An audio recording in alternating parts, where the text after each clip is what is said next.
What's up everyone, it's CS Adventures here, back with another video. And today we're going to be unboxing the SLX chainring. This is a 32 tooth. We're going to be weighing it as well. So let's get into it.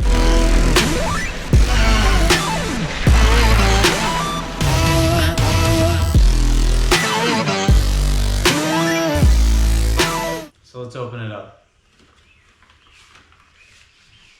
So again, I went with the 32 tooth because it's going on a trail / enduro bike. So I didn't want something too big or too small, so I went right in the middle with 32. It was around $30-ish, so you can definitely upgrade in the future if I want to go to a 34. I also chose SLX because I'm doing a SLX crankset, so I wanted to stay consistent there.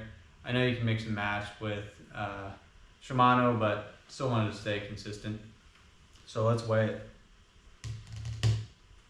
So this comes in at 117 grams. Not too bad. Again, you're not going to be saving a ton of weight on a chainring. I went right in the middle with this one. You know, I can always upgrade in the future, but yeah. Thank you guys for watching, and I will see you guys in the next one.